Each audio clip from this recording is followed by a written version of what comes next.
আচ্ছা, আমরা মোটামুটি আগেরটা বুঝেছি, সেটা কিন্তু ইমিডিয়েট ফলোয়ারের একটা এক্সাম্পল ছিল। কি ছিল? Immediate follower. ফলোয়ার। আর এখন যেটা আছে সেটা হচ্ছে ইমিডিয়েট প্রিডিসেসর।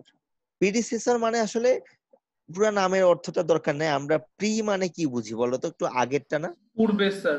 পূর্বের, এইভাবেই মনে রাখতে পূর্বের, হবে। জি স্যার। এসএসসি তে কি বলতাম? টেস্ট পি টেস্ট, সেরকম বলতাম না, এইচএসসি তেও বলতাম। তো এখানেও তাই। জি স্যার, পি তো টেস্ট। প্রি টেস্ট মানে ওটা পি না, প্রি প্রি, হ্যাঁ। তো এখানেও তাই, প্রিডিসেসর মানে কোনটার আগে কোনটা সেটা বলা হচ্ছে। এটা খুব সহজ একদিক দিয়ে, কারণ এই ধরনের অঙ্কেতে সুবিধাটা কি জানো? এই ধরনের অঙ্কের সুবিধা হচ্ছে আমার ইন্ডিপেন্ডেন্ট নোড খোঁজা লাগে না, প্রথমেই দেখিয়ে দেয় কে ইন্ডিপেন্ডেন্ট। ঠিক আছে? তো আমরা এখন এরকম একটা অঙ্ক করার চেষ্টা করব যেখানে এই ধরনের একটা জিনিস থাকবে। তো এইবার আমি কিন্তু কাজগুলাকে অ্যাসাইন করে দিব না, শুধু প্রিসিশন ডায়াগ্রামটা এঁকে দেখাবো।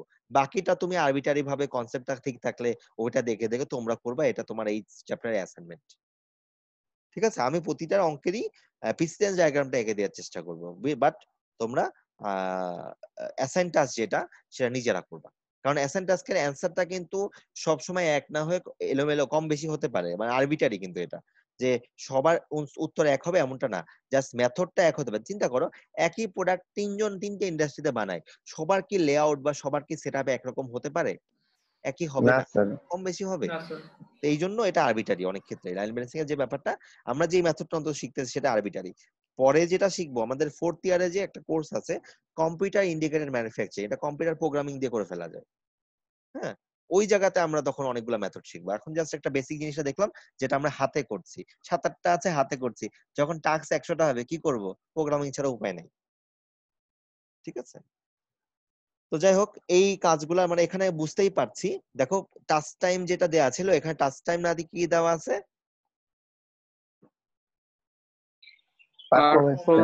Performance time. একই কথা, কাজটা করতে কত সময় লাগবে। আর এটা কি ইমিডিয়েট প্রিডিসিসর, মানে কোনটার আগে আগে ছিল, কোনটার পরে কোনটা, এটা কি কোনটার আগে কোনটা। যেমন এ এর আগে কিছু আছে? না স্যার। নাই। বি এর আগে কিছু আছে? আছে, এ আছে। জি স্যার, সি এ এর আগে আছে। কি আছে? বি আছে। B sir. ডি এর আগে কি আছে? বি আছে। বি। এই যে এখন মাল্টিপল দেখে কার ভয় লাগছে? আগের ডায়াগ্রামটার কনসেপ্ট দেখে এখন কিন্তু বুঝে গেছি যে কি বলতে পারি। এখন এখন কিন্তু আমরা মাল্টিপল থাকলেও পারবো, মানে বুঝতেই পারছি এটা হতেই পারে। কারণ জিনিসটা কি, এক জায়গায় অ্যাসেম্বল হচ্ছে, হয়তোবা অনেকগুলো পার্ট এক জায়গায় জড়া লাগছে, এরকমই তো ব্যাপারটা। তাহলে এই যে বললাম, ই এর আগে কি থাকবে? সি থাকবে। এফ এর আগে কি থাকবে? সি থাকবে। জি এর আগে কয়টা কি থাকবে? D E F. তার মানে ডি ই এফ মিলে কোথায় যাবে প্রোডাক্ট গুলা? জিতে যাবে। জিতে যাবে, রাইট। এখানে এই যে ইমিডিয়েট ফলো মানে কোনটার আগে কোনটা, মানে আমরা যখন ডায়াগ্রাম আঁকবো তখন আমরা একটু এই দিক দিয়েও খেয়াল রাখতে পারি। যেমন এ নোটটা যেহেতু ইন্ডিপেন্ডেন্ট নোট, প্রথমে আগিয়ে ফেললাম, তারপরে এইভাবে বললাম বি এর আগে কোনটা? এ। তার মানে কি ডায়াগ্রামটা কি হবে? এ থেকে বি তে যাবে না, এরকম হবে না ব্যাপারটা? জি যেহেতু স্যার। আগে, হ্যাঁ এইভাবে আসতে হবে, তারপর আঁকলে ক্লিয়ার হবে। আর পরে একটু, যেহেতু এটা একটু কমপ্লিকেটেড অনেকের কাছে লাগে, একটু তোমরা রেকর্ডিং গুলো কয়েকবার দেখলে আমার মনে হয় না সমস্যা হবে। তো আবার কি বলছি, বি এর আগে বলেছি, সি এর আগে কোনটা? বি। তাহলে বি থেকে কোথায় যাবে? সি তে যাবে। এইভাবে একটু মনে রাখতে হবে। আমরা একটু ডায়াগ্রামটা আঁকার চেষ্টা করি, চলো। সো এখানে জায়গা আছে, আমরা এখানে আঁকি।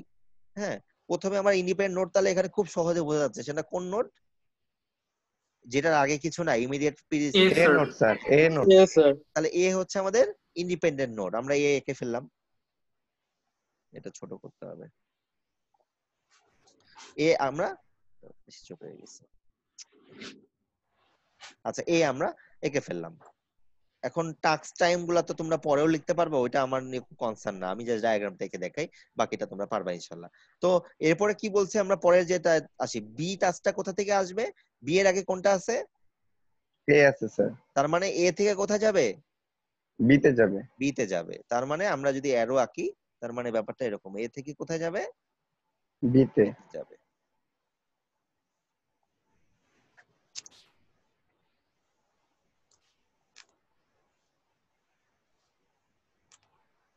স্যার, বি থেকে আবার সিতে যাবে।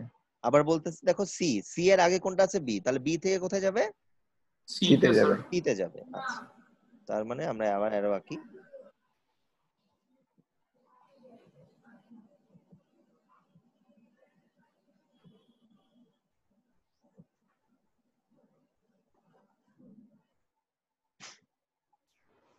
সি থেকে ডি তে যাবে, আচ্ছা সি থেকে, আচ্ছা এরপরে ডি তে বলতেছে দেখো যাবে। না আরেকটা জিনিস খেয়াল করি আমরা, এই যে সি হচ্ছে বি, সি এর আগে কোনটা আছে, বি আছে, আবার ডি এর আগে কোনটা আছে, ও সরি স্যার, বি বি আছে। বি আছে। স্যার। তার মানে এই জায়গাটাতে ডি একটা নোড হবে, সেটা মানে দেখো ডি কাজটা কোথা ও থেকে স্যার এটা যাবে, বি থেকে যাবে, বি থেকে সি ডিতে যাবে, বি থেকে ডিতে যাবে। ডি তে যাবে। তাহলে এই মানে একই স্যার জায়গাতে, বি থেকে আরেকটা তার কাজ মানে বাইরে। স্যার বি হ্যাঁ থেকে হ্যাঁ আরেকটা কাজ বার হবে। হ্যাঁ আরেকটা কাজ যাবে, দুটা কাজ যাবে, সমস্যা নাই, হতেই পারে এরকম।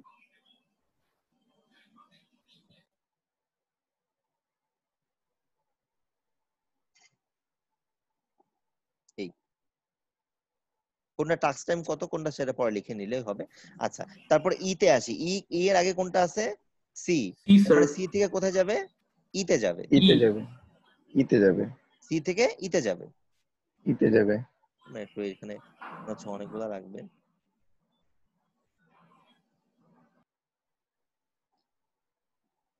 স্যার তাহলে মানে সি থেকে এফ ও যাবে স্যার, সি থেকে এফ ও যাবে। এফও যাবে, আচ্ছা দেখি একটা একটা করে আগাই।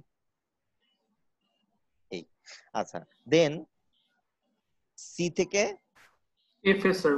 সি থেকে এফ এফ এ, ও তাই তো, যাবে।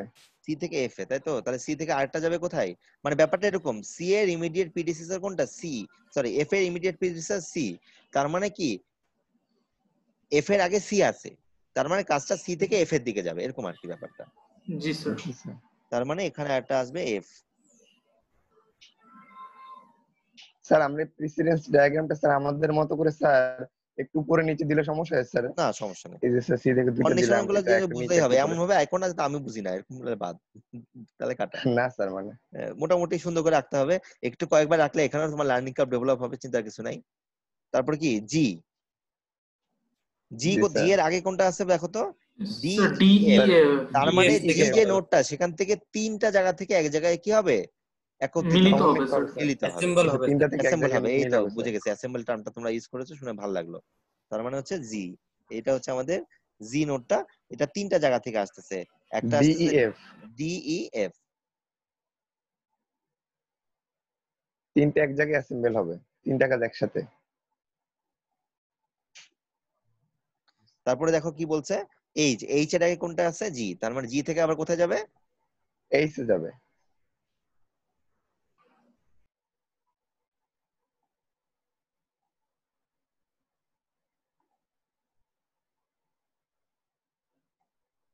এই আমরা কি ধরতে পেরেছি মোটামুটি টাস্ক টাইমটা, সরি টাস্ক টাইম না, প্রিসিশন জি ডায়াগ্রামটা। স্যার। এবং এখানে ছোট্ট একটা স্যার কাজ এখানে বাকি আছে, কি কাজ বলো তো, টাস্ক টাইমটা লিখতে হবে স্যার, হ্যাঁ টাস্ক টাস্ক টাইম গুলো টাইমটা লিখতে হবে, লিখতে ছোট হবে। ছোট করে সুন্দর করে লিখে দিতে হবে। তোমরা যখন হাতে আঁকবা জিনিসটা আরো সুন্দর হবে। আমি তো আসলে এখানে আমার লিমিটেশনের মধ্যে আঁকা কি করলাম, মানে কষ্ট হয়েছে, কিন্তু যখন হাতে আঁকবো জিনিসটা আরো সুন্দর হবে। আর যেটা বলতে পারি যে এগুলার উপরে কাজগুলো অ্যাসাইন করার জন্য দেখো আমি কিন্তু এটার প্রেসিডেন্ট ডায়াগ্রাম এঁকে ফেললাম, কাজগুলো অ্যাসাইন করার জন্য আমার তিনটা জিনিস লাগবে, কি কি বলো তো, sir cycle time, cycle cycle time time, work station. জি sir, number of work station, আর হচ্ছে precedence diagram. President diagram. President আচ্ছা প্রিসিডেন্স ডায়াগ্রাম। ডায়াগ্রাম। আচ্ছা এইবার দেখো এখানে দেখো সাইকেল টাইম বের করার জন্য আমাদের অপারেটিং টাইম বা প্রোডাক্টিভ টাইম দেওয়া আছে 500, আর কত ডিমান্ড লাগবে প্রতিদিন, আউটপুট হচ্ছে কত, 65 পিস, তাহলে এটাকে বিয়োগ করে ভাগ করে আমি সাইকেল টাইম বের করতে পারবো না, বেড়ে গেলাম। তারপর এনএ ভ্যালু বের করতে পারবো না, এনএ ভ্যালু বের করে ফেললাম। এনএ ভ্যালুর ক্ষেত্রে একটা ছোট টিপস দিয়েছিলাম, বলেছিলাম 4 এর পরে বা 3 এর পরে বা দশমিকের পরে যাই আসুক না কেন আমরা কোনটা ধরবো, পরেরটা ধরবো, রাউন্ড ফিগার রাউন্ড পুরোটা ফিগার ধরবো। ধরবো, পরেরটা ধরবো, এটা বলেছিলাম, এটা কিন্তু খেয়াল রাখতে হবে এখানে, নাহলে ভুল হবে। আর এটা এই ইফিসিয়েন্সি, আইডিয়াল টাইম, এগুলো সবই তোমরা পারবা। চলো আমরা আমাদের ডায়াগ্রামটা দেখি, আমরা এখানে আঁকা আছে, এই যে এটা অঙ্ক, এই যে প্রথমে এ হলো, এরপরে বি হয়েছে, বি এর পরে ডি আর সি হয়েছে, দেখো মিলছে কিনা, হ্যাঁ আমরা এর মতো আঁকিনি, একটু অন্যরকম হয়েছে, তাও সমস্যা না, বোঝা যাচ্ছে। তারপর সি থেকে দুটা বের হয়েছে, তারপর জি হয়েছে, তারপর এইচ, এই যে শেষ হয়েছে, মিলে গেছে না, জি স্যার মিলে গেছে তো, মিলে গেছে, জি স্যার। 100% মিলে গেছে। হ্যাঁ একবারে মিলে গেছে। আর এই যে সাইকেল টাইম বের করেছে, এই যে এন এর ভ্যালু বের করেছে, দেখো 4.03 আসছে, 45 ধরেছে। তারপরে এই যে পাঁচটা কাজকে এখানে অ্যাসাইন করে দেয়া আছে, এটা জাস্ট আমি একটু দেখিয়েছি, কিন্তু আমরা কি এভাবে করব, এটা জাস্ট দেখিয়েছি কোনটাতে কোনটা যেতে পারে, আমরা কি এভাবে করব, আমরা যেভাবে প্রথমে না দেখলাম স্যার, ওইভাবে ওই যে প্রিসিশন ডায়াগ্রাম একে একে কোনটার সাথে কোনটা ডিপেন্ডেন্সি ওগুলা দেখে আঁকবো আমরা, ঠিক আছে। মানে প্রিসিডেন্স ডায়াগ্রামটা সামনে রেখে তারপর আঁকতে হবে। প্রিসিডেন্স ওইটা ডায়াগ্রামটা তো থাকবে, ওইটা আমার দেখে কাছে দেখে। থাকবেই, ওইটা না। আমি জাস্ট জি বললাম স্যার। যে আমরা মানে যে অ্যাসেন্ট ওইটার মতো করে অ্যারো ডিপেন্ডেন্সি দিয়ে ও দিয়ে রাখতে আমরা হবে। একটু কোনটার সাথে কোনটা ডিপেন্ডেন্সি আছে আমরা অ্যারো দিয়ে দিয়ে এঁকেছিলাম। এখানে কিন্তু জাস্ট দেখাই জি দিয়েছি স্যার। কোন ওয়ার্কস্টেশনে কোনটা যাচ্ছে সেটা। আমরা কিন্তু এটা অ্যাপ্রোপ্রিয়েট প্রিসিডেন্স অ্যাসেন্টাস বলা যেতে পারে না। বলা যাবে কোনটা, যখন আমি কোনটার সাথে কোনটা ডিপেন্ডেন্সি আছে সেগুলো ওই ডায়াগ্রামের মধ্যে থাকবে, যেটা আমরা আগের এক্সাম্পলে দেখলাম সেরকম আর কি। বুঝতে পারলাম, এইভাবে করেছে। দেখো এখানেও কিন্তু ওকে স্যার, দেখো বুঝতে 5 7 7 5 7 হয়েছে, কিছু করার নাই। আমি আরেকটা জিনিস বলে রাখি, এই অঙ্কটা যে করলা তোমরা, এখানে আমরা এন এর ভ্যালু লাগছে কত, 5 লাগছে। এমন অনেক সময় পরিস্থিতি হতে পারে 5টাতে হবে না, সাইকেল টাইমকে দেখা যাচ্ছে 5টা দিতে গেলে সাইকেল টাইম ভ্যালিড করতে হচ্ছে, তখন আমাদের থিওরিটিক্যালি 5টা হলেও অ্যাকচুয়ালি কয়টা হয়ে যাবে, 6টা। 6টা 6টা। 7টা হতে পারে। আর তখন যখন এটা হবে তখন আমার ইফিসিয়েন্সির উপর এটা কিন্তু চেঞ্জ হবে। এন এর ভ্যালু প্রথমে থিওরিটিক্যালি 5ই থাকবে কোশ্চেন অ্যানসারের ক্ষেত্রে, কিন্তু যখন আমরা 6টা ইউজ করছি তখন ইফিসিয়েন্সি যখন বের করবো, ইফিসিয়েন্সিতে এন এর ভ্যালু কি 5 হবে না 6 হবে? অবশ্যই 6 6 হবে। হবে। 6 স্যার। এবং আইডিয়াল টাইমের ক্ষেত্রে অবশ্যই 6 হবে, এটা খেয়াল রাখতে হবে, মানে ওটা কিন্তু অ্যাকচুয়াল। আর আমরা এন এর ভ্যালু যেটা বের করছি এখন, প্রথমে বের করে নিচ্ছি প্ল্যান করার জন্য, সেটা হচ্ছে থিওরিটিক্যাল। অ্যাকচুয়ালি এরকম হতে পারে, অনেক এরকম এক্সাম্পলস আছে, মানে থিওরিটিক্যাল থেকে বেশি লাগছে, এটা হতে পারে।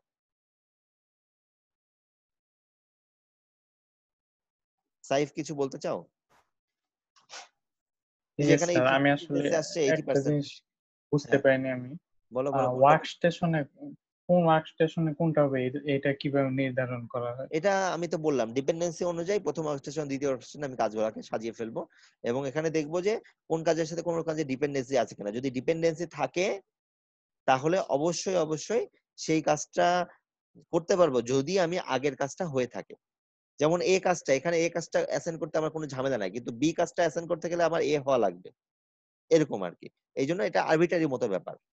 কিন্তু তারপরে খেয়াল রাখতে হবে প্রিসিডেন্স কনস্ট্যান্ট যেন এখানে ভায়োলেট না করে, প্রিসিডেন্স কনস্ট্যান্ট যেন ভায়োলেট না করে। যে এমন হলো যে আমার প্রথমে আমি এইচ অ্যাসাইন করতে যাচ্ছি, কিন্তু সেটা আমি অ্যাসাইন করতে পারবো না, কারণ এইচ বানাতে গেলে আমার লাগছে কি, জি লাগবে। আবার জি কে অ্যাসাইন মানে বানাতে গেলে আমার লাগবে, অ্যাসাইন করতে গেলে আমার ডি ই এফ তিনটাই লাগবে, এরকম আর কি। এটা প্রিসিডেন্স ডায়াগ্রাম থেকে কিন্তু বোঝা যাচ্ছে। এবার কি বুঝতে পারলাম? ওকে। আমি যে কথাটা বলেছিলাম এফিসিয়েন্সির ব্যাপারে, দেখুন এখানে পরিষ্কার করে আরেকবার লেখা আছে অ্যাকচুয়াল ওয়ার্কস্টেশন, খেয়াল করতে হবে অ্যাকচুয়াল, ঠিক আছে? মানে স্যার যতগুলো ওয়ার্ক স্টেশন লাগছে আমার, ফিজিক্যালি মানে বেশিও অ্যাকচুয়ালি লাগতে পারে। লাগতেছে, বেশি লাগতে পারে, থিওরিটিক্যালি মিনিমাম বলেছিলাম ওটা, কিন্তু বেশিও লাগতে পারে জি স্যার, পরিস্থিতির কারণে, ঠিক আছে? ওরকম এই জন্য অনেক সময়, অ্যাকচুয়াল দিয়েছে। এই জন্য অ্যাকচুয়াল, এটা অ্যাকচুয়াল। জি স্যার। এখানে কাজগুলোকে অ্যাসাইন করা আছে, এটা একটু টেবিল আকারে বোঝানো আছে, এখানে কোনো কিছুই না, মানে কোন কাজে কতটুকু সময় অ্যাসাইন করলাম এবং কতটুকু কোন ওয়ার্কস্টেশনে কতটুকু ইয়ে থাকলো, আইডিয়াল থাকলো, সেটা লেখা হয়েছে। যেমন প্রথম ওয়ার্কস্টেশনে আমরা অ্যাসাইন করেছি 5 ইয়েটা, দেখো এই যে দেখো কত মিনিট অ্যাসাইন করেছি, 5 মিনিট। আর আমাদের সাইকেল টাইম হচ্ছে কত, 7.7 মিনিট। তাহলে প্রথম ওয়ার্কস্টেশনে আমাদের আইডিয়াল টাইম কত, 2.7 মিনিট না? 2.7। এই দেখো জি 2.7 স্যার। ডান পাশে লেখা আছে, এরকম আর কি। এটা একটা টেবিল আকারে, মানে কোনটার পরে কোনটা অ্যাসাইন করছি, কতটুকু সময় বাকি থাকছে, এরকম একটা টেবিল অনেক বইয়ে আছে। এই জন্য এরকম টেবিলের সাথে যাতে তোমরা পরিচিত হও, সেই বোঝানোর জন্য তোমরা এটা আমি দেখালাম আর কি। বোঝাতে পারলাম? এটা জাস্ট একটা টেবিল, এই টেবিলটা তোমাদের জাস্ট বোঝার জন্য, এটা কোনো দরকার নেই পরীক্ষার এলিমেন্ট কিছু না, জাস্ট তারা বুঝতে যাও, ভালো করে দেখলে বুঝতে পারবা কোনটা অ্যাসাইন করলাম, অ্যাসাইন করার পরে কতটুকু সময় আমার কমে গেল বা কতটুকু আইডল টাইম হলো। আগে তো হয়তোবা সাইকেল টাইম পরিমাণ প্রথমে, মানে একটা ওয়ার্কস্টেশনে সাইকেল টাইমের বেশি কিন্তু কি হয় না, একটা সাইকেল টাইমের বেশি কিন্তু তার কাজ দিতে পারবো না, তাহলে প্রথমে আইডল থাকে কিন্তু সাইকেল টাইম পরিমাণই, তাই না? কিন্তু যখন আমি একটা কাজ অ্যাসাইন করি, তাহলে ধরো কাজ সাইকেল টাইম হচ্ছে আমার 7, আর আমি কাজ অ্যাসাইন করলাম 4, তাহলে ইয়ে থাকলো কত, আইডল কত থাকলো 3 না? এই জিনিসটা এখানে ফ্রি তো। রাইট সাইডে দেখানো হয়েছে, একটু দেখলেই বুঝতে পারবা যে একাধিক কাজ করলে টোটাল করে দেওয়া হয়েছে, এরকম আর কি। এই যে দেখো 3 আর 4 যোগ করলে 7 হয়েছে, এই আর কি। এটা আসলে বোঝার জন্য এখানে, এই দেখো এখানে আবার উপরে যে আলাদা আলাদা করে দিয়েছে কোনটা কোনটা আমি অ্যাসাইন করেছি কিভাবে, হ্যাঁ, 1টা 2টা 3টা 4টা 5টা, এই যে এইভাবে দিয়েছে। এটা জাস্ট বোঝার জন্য, কিন্তু আমরা কিন্তু এইভাবে অ্যাসাইন করব না, এই যে এইভাবে অ্যাসাইন করছি আমরা, হ্যাঁ। এই যে আর এইখানে আরেকটা অঙ্ক আছে, এটা করে দেওয়া না, এটা তোমরা বাসায় প্র্যাকটিস করবা একটু। এখানে আমি হিংস দিয়ে রাখি, দেখো এখানে অপারেটিং টাইম কিসে দেওয়া আছে, স্যার সেটা চলে গেল স্যার, স্লাইডটা চলে গেল তো এটা। এই যে আসছে, এবার দেখো এখানে দেখো অপারেটিং টাইম কততে দেওয়া আছে, কত মিনিট আওয়ার দেওয়া আছে, স্যার 24 স্যার 2400 8 আওয়ার গুণিত 8 পার আওয়ার উইক। এটা 8 আওয়ার্স ও 8 আওয়ার, 8 সরি hours. আর 8 আওয়ার ডিমান্ড হচ্ছে 2400 পার উইক। তাহলে 2400 আমরা কিন্তু পার উইকলি উইক। ডিমান্ড যদি হয় তাহলে ডে ডিমান্ড বের করতে পারবো না? কত হবে ডিমান্ড জি ডে জি স্যার, ডিমান্ড? স্যার জি জি 7 স্যার, দিয়ে ভাগ দিলে কত দিয়ে? 7 দিয়ে গুণ দেওয়ার লাগবে আমার। 7 দিয়ে স্যার গুণ দেওয়া লাগবে? 300 স্যার। গুণ স্যার। কি যে 300 বলো, না। এই না, শিখছো? ভাগ হবে, ভাগ স্যার হবে। 2400 আমরা ভাগ প্রোডাক্টিভিটি যখন 7। পড়লাম আমরা তখন বলেছিলাম না উইকডে হলে আমরা জেনারেলি 6 ডেজ হবে, কারণ একদিন উইকেন্ড থাকতে পারে। 7 মাইনাস 1 ডে 6 দিয়ে ভাগ করে দেখবো আমরা জেনারেলি। ঠিক স্যার আছে? 400। হ্যাঁ 400। জি স্যার। এটা একটু কিভাবে দেওয়া আছে। আবার অপারেটিং টাইম দিয়েছে কিসে? আওয়ারে দিয়েছে।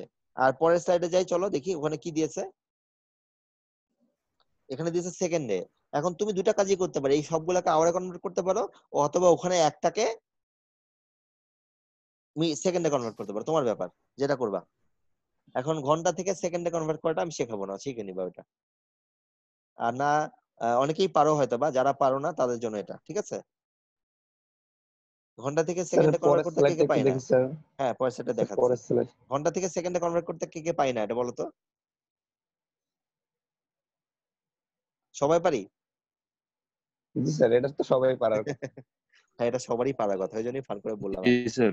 এটা সবাই পারবে আমার মনে হয়। তারপর ওই 60 দিয়ে ভাগ আর গুণে একটা প্যাচ বেঁধে যেতে পারে, ওইটা প্যাচ খোলার জন্য আমি দায়ী না, ওইটা তোমরা স্যার রেড দায়িত্ব নিবে। পোর্শনটাকে মুছে দিলে ভালো দেখা যেত স্যার।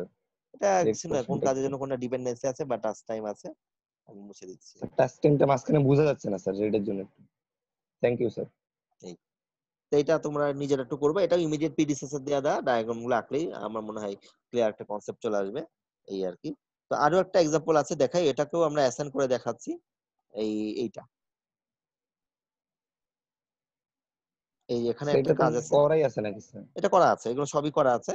জাস্ট তোমরা আবার নিজেরা প্র্যাকটিস করতে হবে সুন্দর করে, যাতে বুঝতে হবে। এখানে দেখো প্রতিটা টাস্ক দেওয়া আছে, এবিসিডি প্রিডিসেসর দেওয়া আছে। এ বি এর থেকে আসবে কোথায়? এই যে দেখো এইভাবে আসতেছে।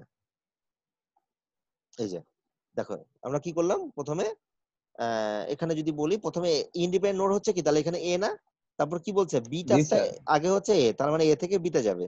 তারপর কি বলছে সি টাস্কটার আগে হচ্ছে কি এ, তাহলে এ থেকে সি তে একটা যাবে। তারপর ডি কাজটা কি জি বলছে স্যার। বি আর সি। বিসিসি থেকে বড় দুইটা যেহেতু থেকে করেছি, আসছে। হ্যাঁ আমি এটা বড় করেছি, এগুলা তোমরা এমনি পারবা। এখানে আবার দেখো উপরে অপারেটিং জি টাইম স্যার। দেওয়া আছে কত আমাদের, উপরে অপারেটিং টাইম দেওয়া আছে আমাদের হচ্ছে 240 মিনিট, কোনো ব্রেক টেক দেওয়া নাই। 40 মিনিট। হ্যাঁ আর হচ্ছে আমাদের ডিমান্ড বা ইনপুট যেটা সেটা দেওয়া আছে হচ্ছে আমাদের 600 ইউনিট পার 600 ডে। ইউনিট। 600। এখন এই যে প্রোডাক্টিভ টাইম অনেক সময় হয় কি, অনেক প্রোডাক্টিভ টাইমের মধ্যে এরকম বলে যে 8 ঘন্টা ফ্যাক্টরি চলবে, মাঝখানে 30 মিনিট ব্রেক, তাহলে প্রোডাক্টিভ টাইম কমে আসবে না? জি স্যার। স্যার তাহলে ওই জি 30 স্যার। মিনিট অনেক সময় বাদ দেওয়া লাগতে পারে, এরকম কিছু অনেক সময় আসতে পারে আর কি। এগুলো একটু ছোট ছোট জাস্ট চেঞ্জ, এগুলো তোমাদের কনসেপ্ট ক্লিয়ার থাকলে পারবা তোমরা, ঠিক আছে? এগুলো আছে অ্যাসেম্বলি লাইনকে আমরা অ্যাসাইন করার পরে, দেখো এখানে অ্যাসাইন করে দেওয়া আছে, সাইকেল টাইম বের করে দিয়েছে, এনএফএল বের করেছে, অ্যাসাইন করে দিয়েছে। যদি আমরা এভাবে অ্যাসাইন না করে আমরা পিছনের ডায়াগ্রামের মতো করে অ্যাসাইন করব।